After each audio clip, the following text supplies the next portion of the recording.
This video is brought to you by Squarespace. Whatever happened to jet-powered trains?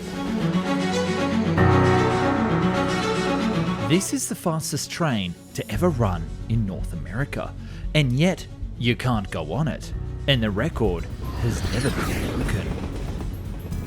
It used two engines from the mighty B-58 nuclear bomber. It ran from New York Grand Central Station, and it was built way back in 1966. That's 57 years ago. What on earth happened? How did America, the most powerful country in the world, fail to grab the future of high-speed rail that was right in front of them? And why jet-powered trains never took off? This is the express service not taken, the ultimate jet-powered rail car, the M497 Black Beetle.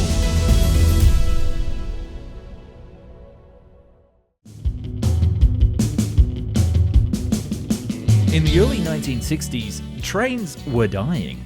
Thanks to the construction of the interstate system, Americans now could simply drive between cities much faster than going to a train station and riding around on a pre-war shabby wooden train.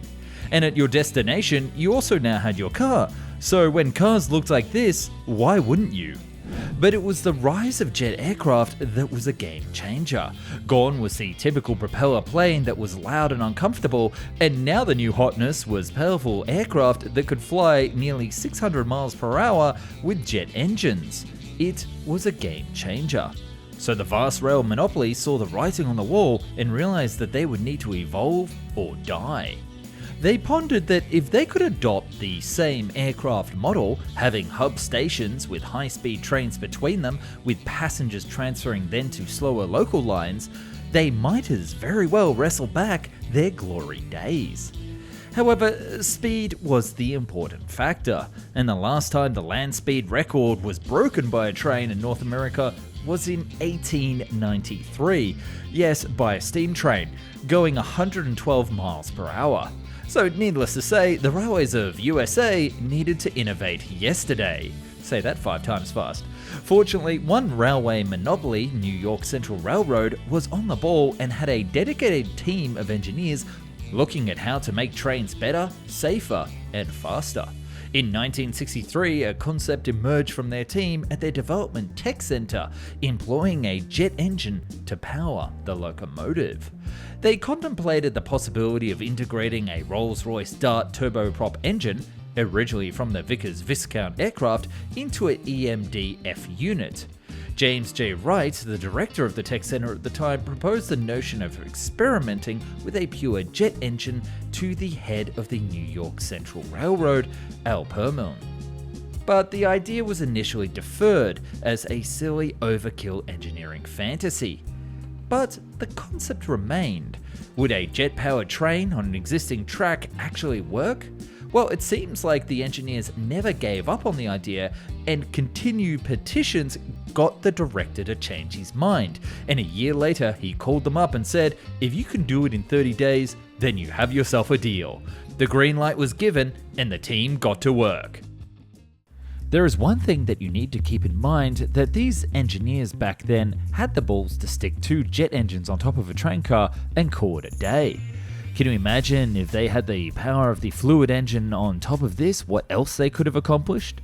Now, I'm not talking about some crazy Thomas the Tank Engine sentience, but rather the fluid engine from Squarespace, today's video sponsor. And hold your horses, because I got a preview of the next video right here, and it's going to be a big one, so don't miss out. The Squarespace Fluid Engine allows you to take any of their thousands of templates, or even make your own, using drag and drop technology to make a completely custom responsive website. How responsive, you ask? Well, it can fit onto a mobile screen or be projected onto a movie theater without having to be redesigned. Not only does Squarespace have the ability to run marketing campaigns right on the platform to bring in more visitors, it can also run a whole online store with no extra coding. You just got to add your products. In fact, it's what I use for my own brand of merch, foundandexplained.shop, for everything. Thanks, Squarespace. But now I have my own treat for you. For watching my little channel about trains, you can try Squarespace for free at www.squarespace.com/found. So not only do you get my gratitude for making all of this YouTube possible, but you also get a sick discount.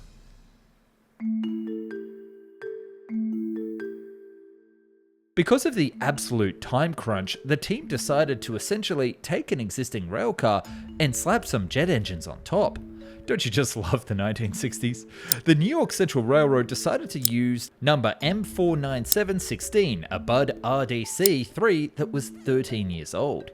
This was a self-propelled diesel commuter car that sat 48 passengers in a 2x2 configuration across 12 rows, and featured both baggage and a railway post office compartment, known as a beeliner on the New York City Railroad.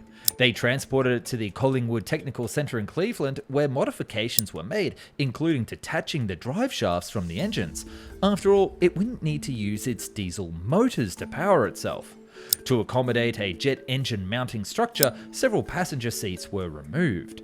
In the baggage compartment, over 50 instruments were installed to monitor speed, stress, bearing temperatures, and ride characteristics.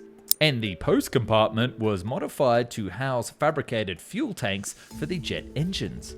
The original wheels were then also replaced with ones that had cylindrical treads to give it enough grip on the track, and a small radio transmitter were attached to the front axles to send stress data back to the onboard recorders. But the upgrades didn't stop there. For the cockpit, air quotes, they managed to secure the pilot seat of a Boeing KC-97 Stratotanker. And whilst all of this technology may seem like cutting edge for 1966, the New York City Railroad had actually been employing similar technologies since the 1930s. They regularly use baggage cars filled to the brim with different testing technologies to monitor track and locomotive performances, so this was right up their alleyway. But now it was time for the jet engines. Somehow, and I can't figure out the story behind this, but the team managed to get two surplus J4719 turbojet engines from the Convair B-58 nuclear bomber program.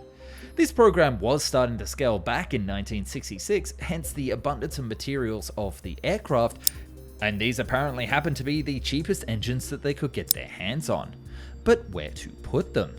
Initially, the head engineer of the project, Don Wetzel, flipped the engines and put them at the back of the railcar, but his wife looked at it and said it should be at the front. Ironically, this was not only more aesthetic, but it made the front of the train car heavier and prevented the nose from lifting off the track at speed. His wife would actually contribute far more than you might imagine during this initial development, with Ruth Wetzel sketching out the preliminary appearance and paint job, including the flaring at the front, and also help with the wind tunnel tests. The futuristic grey and silver look gave the media plenty of material to work with, and before you know it, the Black Beetle was born. Overall, the entire construction only cost around $30,000, which is around $330,000 today, so that's actually very cheap for a prototype product. Now that the jet-powered train was built, it was time to test it.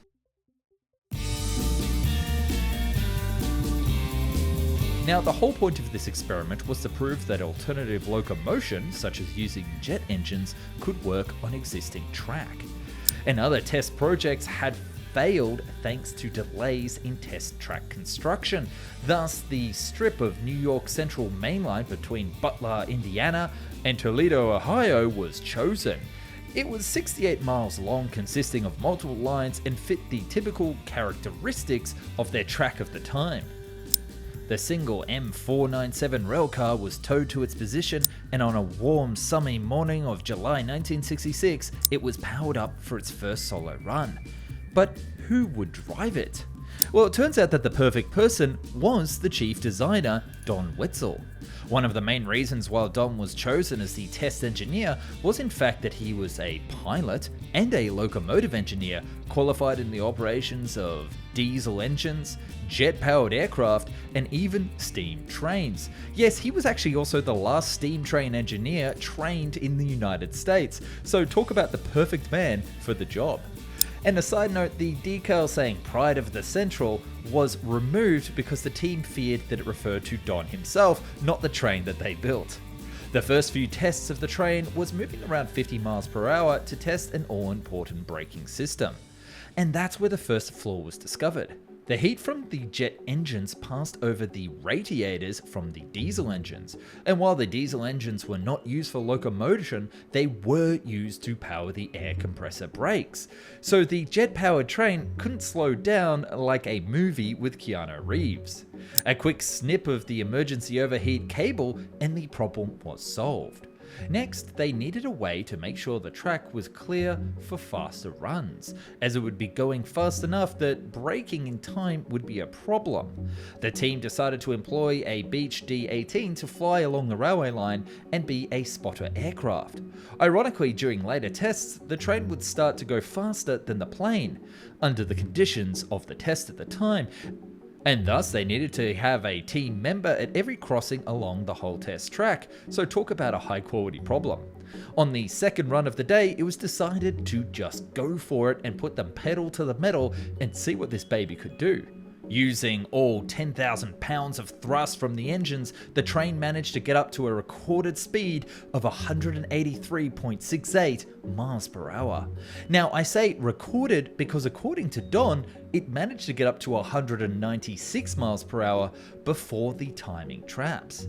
Because of how light the train was, it actually failed to trigger the sensors multiple times, and the record is actually where it started to slow down after its top speed.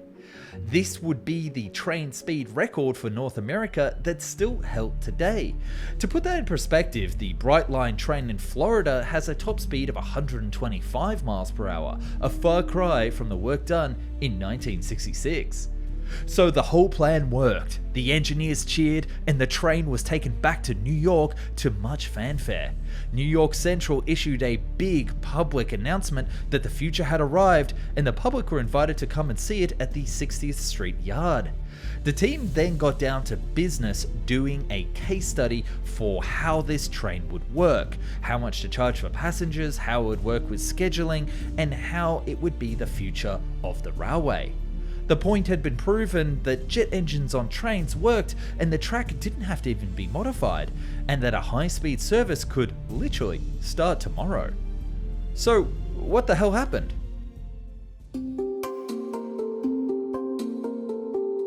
There were two major areas of concern. The first was the flaws of the prototype engine, and the second was the business case.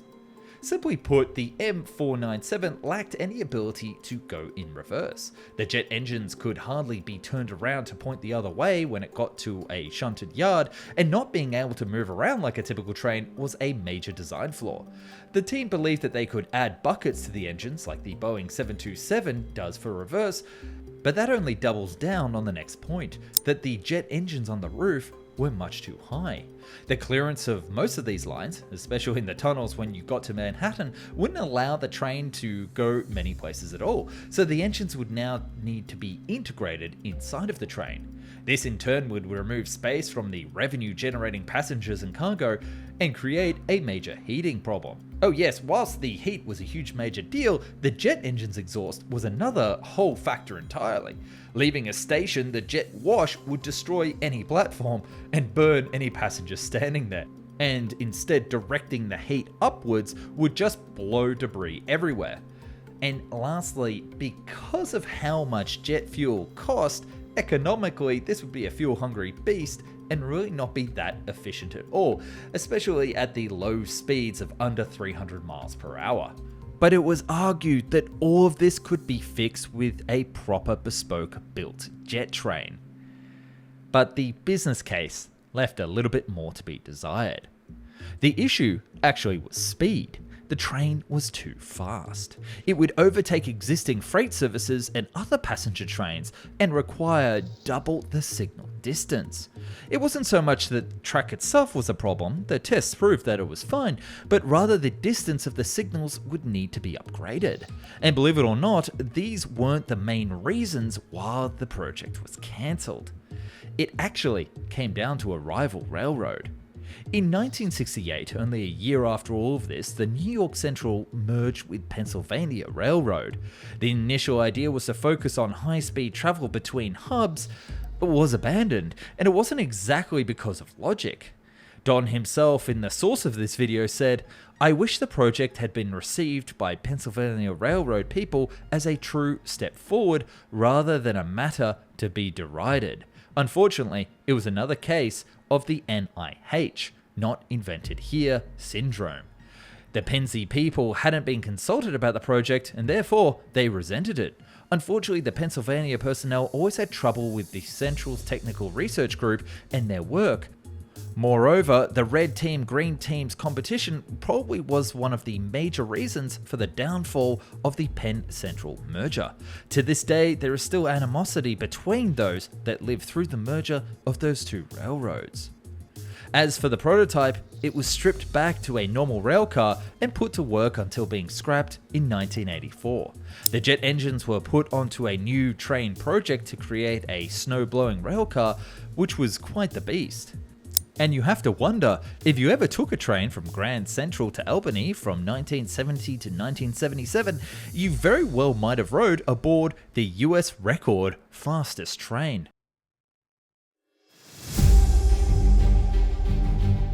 Of course, this wasn't the only high-profile future train in the USA back then. There was also the GM Aero train. And trust me, we're just getting started, so make sure you subscribe if you want to see more videos just like this one. This video would have not been possible without the fantastic book written by Hank Morris and Don Wetzel himself. I want to thank these two pioneers for the excellent and incredible stories that they put together for future generations, and I've put a link down below to check out their book. I wish more stories about crazy machines were so detailed. And a special thank to the Patreons who worked hard to make this video possible today and suggested it in the Patreon group. So if you want to suggest your own ideas, then come to Patreon with a link down in the description and send something my way. Thank you again so much for watching.